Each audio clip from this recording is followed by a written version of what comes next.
So went over the medical stuff. What about the experience you think you took away just as a environmentalist or someone in environmental medicine that was new, different, something you didn't expect? Sure. Well, first of all, the people of Nepal are amazing. They're just, to me, they're the most trustworthy human beings I've ever met. Cool. I actually, we left my iPad in Namche, and we had walked it was about a 7-hour walk to our next stay. Yeah. And so we got to the tea house and we unpacked, and my iPad was there. And I was like, oh, well, that's gone forever, you know? And so I told, on an off chance, I told our leader, Santiago, and I was like, Santiago, my iPad's in Namche. And he quickly recognized that I was the person that was going to leave things behind the whole trip. So he was on my back for the rest of it. Like, Linda, do you have everything? Linda, do you have your trekking poles? He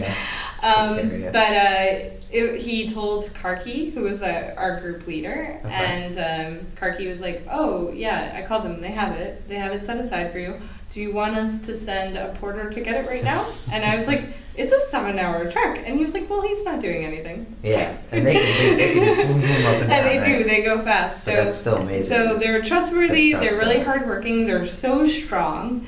They carry these sofas up these mountains on these little hills, and you're carrying a 5-kilo bag, and you're like, oh, I'm so tired. Yeah. And they're carrying sofas, literally sofas, up to base camp.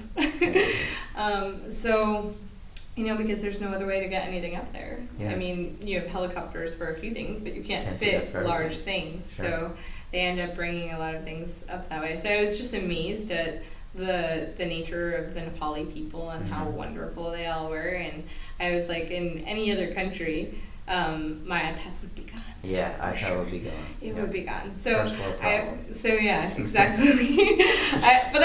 You just sort of okay, well, that's gone. Right.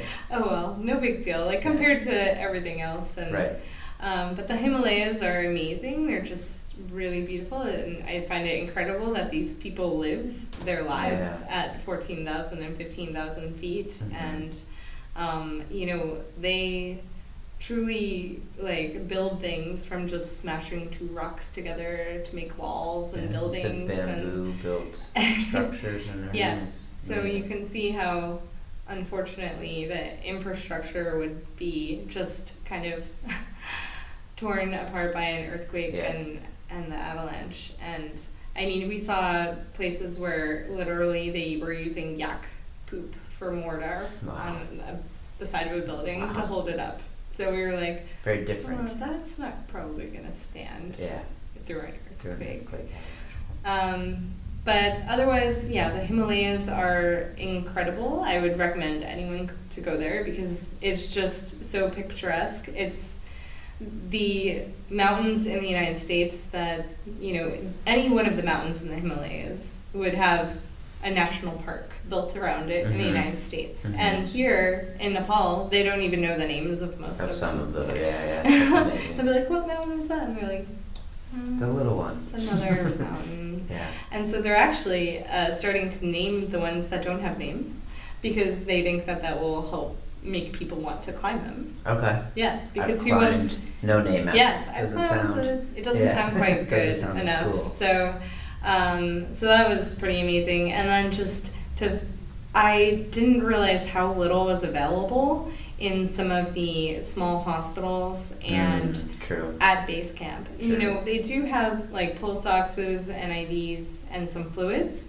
but it's all in one little tent. And so you could see how that when the avalanche took the tent out, that was literally everything they had was in that tent. Hospital system. So hopefully they had some things that were okay, but they only had 4 or 5 physicians at base camp for 60 injured people and 18 that were killed. It's unbelievable.